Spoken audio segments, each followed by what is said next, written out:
Fala pessoal, sejam bem-vindos ao episódio dessa semana do Perguntando Teologia. Eu sou Rafael Ladeia e eu estou aqui com Thiago Jordão, que é teólogo e professor na área de ensino bíblico e que normalmente responde às nossas questões aqui. Tudo bem, Thiago? Olá, ouvintes do Perguntando Teologia. Tudo bem, graças a Deus. Uma alegria a gente estar começando mais um episódio.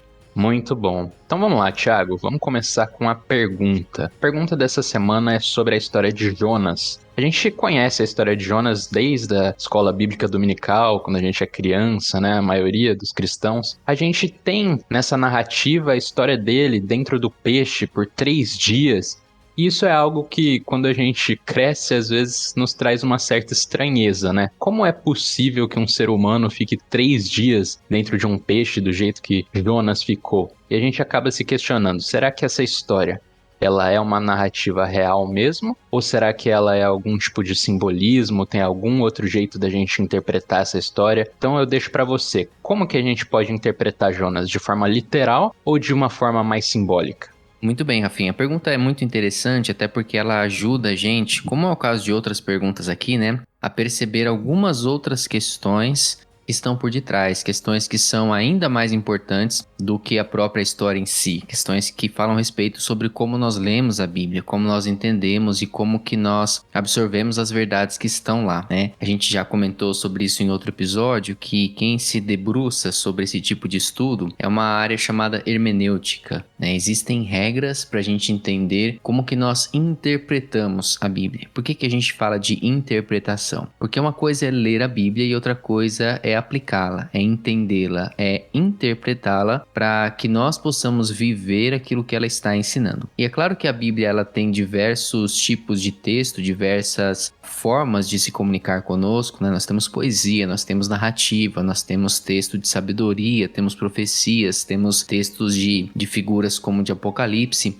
E tudo isso faz a gente entender que a Bíblia não é um livro que nós interpretamos do início ao fim da mesma forma. Ou seja, eu não posso interpretar o livro de Romanos da mesma forma que eu interpreto Provérbios. Não posso interpretar Joel da mesma forma que eu interpreto o Êxodo. E com isso nós não estamos querendo dizer que existe um texto mais importante do que isso, não é isso. Mas é entender que com cada texto nós vamos usar um tipo de ferramenta que é apropriada para entender aquele texto. Existe uma ferramenta que nos permite entender como são as profecias. Existe uma ferramenta que nos permite entender como nós devemos interpretar os textos da lei mosaica, uma ferramenta que nos permite entender como são os evangelhos. E quem cuida do escopo dessas ferramentas, dessa caixa de ferramentas, por assim dizer, é a hermenêutica. E por que isso é importante?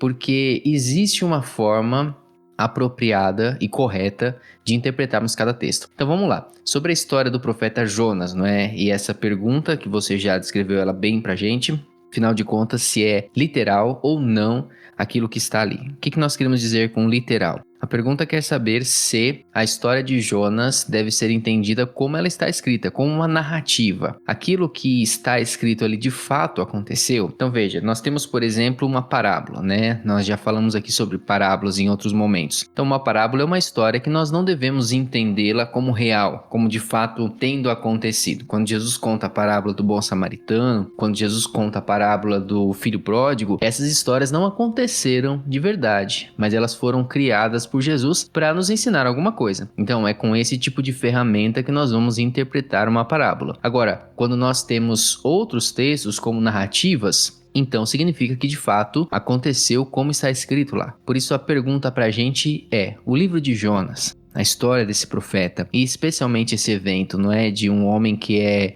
no meio de uma tempestade, jogado no mar, ele é engolido por um grande peixe e aí ele passa 3 dias ali no ventre do peixe e por fim ele é cuspido, né, na terra seca para enfim ir pregar aos ninivitas. A pergunta é: isso aconteceu de fato? Isso é um evento histórico? Isso é uma narrativa? Ou é uma história criada para nos ensinar alguma outra coisa? Então essa que é a pergunta que está diante de nós aqui, só para situar melhor o nosso ouvinte. E eu vou responder da seguinte forma, Rafinha. Eu vou trazer 3 considerações que eu acho importante para a gente entender esse texto e entender o que está por detrás dele. E aí, por fim, trazer um argumento que eu acredito que seja mais forte para defender aquilo que nós vamos explicar aqui, a posição que nós vamos aprender aqui sobre sobre o livro de Jonas e a história dele nessa conversa que nós estamos tendo. Então vamos lá, a primeira coisa que é importante a gente considerar quando nós estamos diante desse tipo de pergunta, e que eu acho que pouco se fala a respeito disso, é a questão de qual é a nossa motivação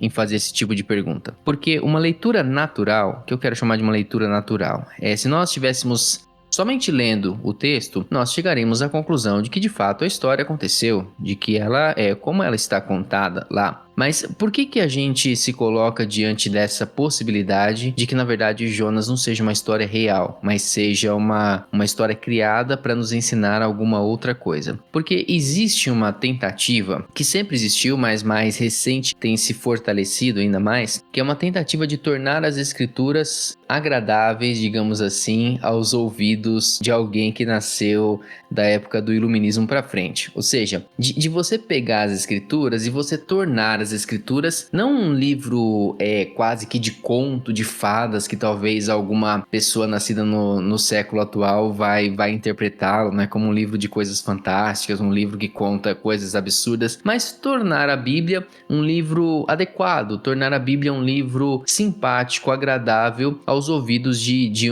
uma pessoa que está tomando conhecimento agora da Bíblia. Então percebe, a grande questão é que eu não estou indo para a Bíblia para perguntar o que a Bíblia diz e aí adaptar a minha vida à Bíblia. Eu estou tentando tornar a Bíblia interessante aos ouvidos dos leitores atuais. E isso é um problema, porque nós estamos invertendo a ordem. Ou seja, não é a Bíblia que deve se acomodar ao homem, é o homem que deve se adaptar àquilo que as Escrituras dizem que ele deve ser. Então a gente tem que tomar muito cuidado, especialmente com essa questão da motivação. E essa questão de tentar tornar a Bíblia mais interessante aos ouvidos atuais, de tentar adaptá-la, digamos assim, para que ela seja uma literatura aceita em ano 2021, e isso é um problema.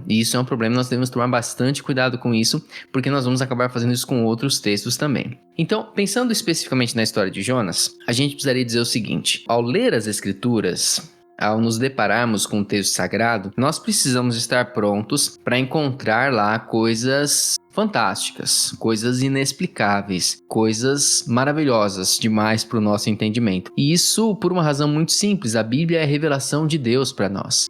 Então, é claro que nós, limitados e criados, não vamos conseguir entender tudo aquilo que um Deus eterno, transcendente, imutável, infinito, diz e faz. Deus não cabe na nossa mente por uma razão muito simples: o infinito não cabe dentro do finito. O eterno não cabe dentro daquilo que é criado. Então, por essa razão, nós não vamos entender mesmo tudo de Deus. Nós não vamos explicar tudo aquilo que Deus é, tudo aquilo que Deus faz. E não há como uma pessoa, por mais inteligente que ela seja, por mais bem preparada que ela seja, ela compreender Deus ou ela compreender as Escrituras explicando racionalmente tudo aquilo que acontece ali. Por que eu estou dizendo isso? Porque é importante, quando nós vamos para a leitura das Escrituras, vamos para o estudo das Escrituras, a gente lembrar que é um livro de revelação de Deus para nós, está mostrando quem é Deus. Então é claro que nós vamos encontrar coisas ali que excedem o nosso entendimento. Então, olhando essas coisas, nós já temos alguma base para dizer para nós o seguinte aqui: a história de Jonas trata-se de uma narrativa. A história de Jonas não traz nenhum indício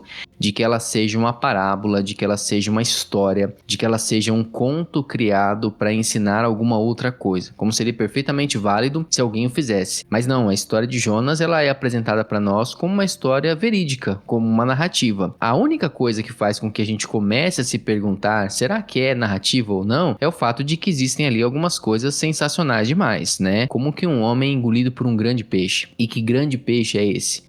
Se nós temos hoje, não é, nosso conhecimento biológico, vai falar pra gente que você tem, por exemplo, as baleias, que são animais grandes o bastante para de repente um Jonas ter entrado dentro dela, mas são animais que eles têm uma espécie de uma proteção ali na entrada da boca e que um homem não passaria por ali, né? Como esse homem sobreviveria ali dentro, de onde viria o oxigênio, enfim, uma série de perguntas que parecem tornar, como a gente comentou anteriormente, tornar a história de Jonas muito interessante para contar para criança, mas não tão interessante assim pra gente falar sobre ela na faculdade, por exemplo, né? O tipo de história que talvez envergonharia a nossa inteligência falar que a gente acredita em uma história dessa. Mas não, nós devemos acreditar nela como de fato está escrito, como uma narrativa, como um texto que conta algo que de fato aconteceu. E veja, por que as pessoas se assustam com essa realidade do texto de Jonas? Por que que isso se torna uma coisa que incomoda algumas pessoas? Porque as pessoas não têm noção de quem Deus é. Porque as pessoas não têm uma leitura real sobre quem é Deus e o que Deus se propõe a fazer. Então, tentando explicar de um modo possível a história de Jonas, não é como que isso poderia ter acontecido. Vamos supor que nós não conhecemos nenhum animal que teria condições de fazer isso, ok? Dentro das descrições para nós de baleia, de tubarão, nenhum grande peixe nós conhecemos que teria condições de abrigar um homem no seu ventre, como aconteceu com Jonas. Ora, isso não é um impedimento para Deus. Deus poderia muito bem ter criado algum animal especificamente para esse fim. Deus poderia ter criado um animal dentro da forma mais natural de imaginar. Vamos viajar um pouquinho aqui, imaginar que de repente uma baleia tenha nascido com algum tipo de defeito naquela sua rede de proteção ou algo assim. Ou que Deus criou um animal completamente diferente, novo, um projeto novo, especialmente para esse fim. Deus pode fazer isso perfeitamente, porque ele fez todos os outros animais. Por que ele não poderia criar um animal especificamente para aquela situação? Por que Deus não poderia trazer ali aquele momento, aquele cenário, um animal que tivesse essas condições? Ele pode, dentro da descrição que nós temos das escrituras de um Deus que é criador, se ele criou todos os animais, por que não criar um animal especialmente para essa situação de Jonas? E é interessante que quando nós lemos o livro de Jonas, a gente percebe que Deus está controlando uma série de outras coisas. Não é só o peixe que Deus controla ali. Deus controla uma tempestade e faz com que aconteça uma tempestade tão tensa que assusta todos aqueles marinheiros, né, que estavam naquela embarcação. O mesmo Deus faz imediatamente a tempestade cessar quando Jonas é atirado ao mar. O mesmo Deus faz com que Jonas, depois de ser cuspido ali em terra seca, caminhe até Nínive, pregue a mensagem que Deus diz em Nínive, e ali ele surpreendentemente também é protegido por Deus, não é? Porque os homens poderiam muito bem acabar com ele quando ele começa a trazer aquela mensagem de juízo, mas Deus controla desde um grande animal, desde uma grande tempestade, até uma lagarta no final, né? O texto fala que Jonas se senta e Deus faz crescer uma planta sobre ele, isso traz uma sombra, ele se alegra, e Deus manda um verme, para aquele verme comer aquela planta e a planta se seca, e Jonas fica revoltado com isso, né? Então percebe, quando nós lemos o livro todo,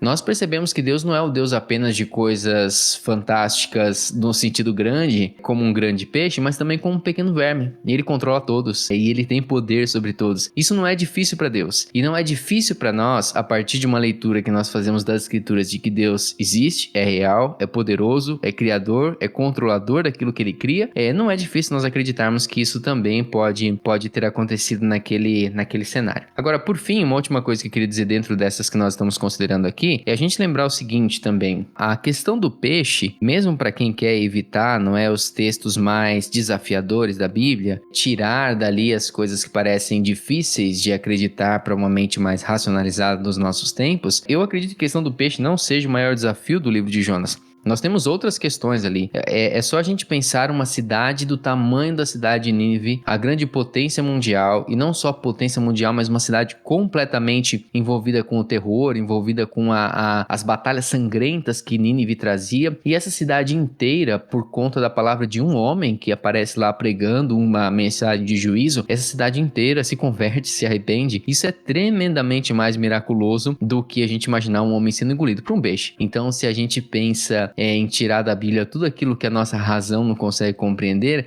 a gente deveria começar por textos como esse que falam de uma cidade inteira se convertendo, como acontece com a cidade de Nínive. Certo, Thiago. Agora, no início do episódio, você comentou que você tinha um argumento final que ia deixar agora para essa parte final. Qual seria esse argumento? Então, existe um testemunho, nós temos um testemunho dentro das próprias escrituras que ajudam a gente a perceber que, na verdade, a história de Jonas se trata de uma narrativa, que é um testemunho de ninguém mais, ninguém menos do que o próprio Cristo. Quando nós estamos lendo os evangelhos sinóticos, ou seja, aqueles 3 primeiros evangelhos, Mateus, Marcos e Lucas, nós encontramos lá uma passagem, capítulo 12 de Mateus, capítulo 8 de Marcos e capítulo 11 de Lucas, que falam pra gente sobre um momento em que os religiosos chegam para Jesus Jesus, né? E eles pedem um sinal. Eles querem que Jesus faça um sinal diante deles. Está muito claro ali o que está acontecendo. Esses homens têm uma intenção por detrás daquilo, mas quando eles pedem isso para Jesus, Jesus fala: olha, nenhum sinal vai ser dado para uma geração perversa como essa, a não ser o sinal do profeta Jonas. E ele fala que da mesma forma como Jonas esteve durante 3 dias, né, no ventre do peixe, assim também o Filho do Homem ele ficará dentro da terra, sepultado durante 3 dias, e ele vai trazer uma explicação do texto que a gente pode comentar em outro momento, sobre os gentios, né?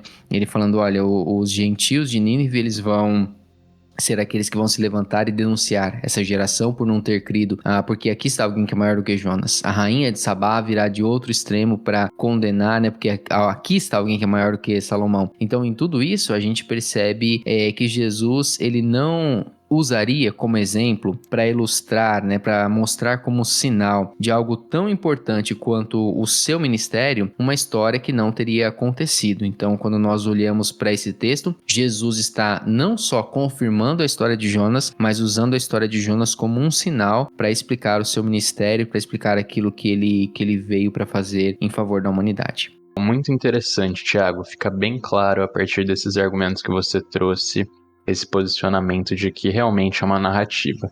Queria te agradecer mais uma vez por responder as nossas perguntas e também dizer para os nossos ouvintes que eles podem continuar mandando suas perguntas através do Instagram, através do e-mail perguntandoteologia@gmail.com, para que a gente possa estar respondendo cada vez mais às suas dúvidas. Tá bom, pessoal? Então até o próximo episódio. Obrigado.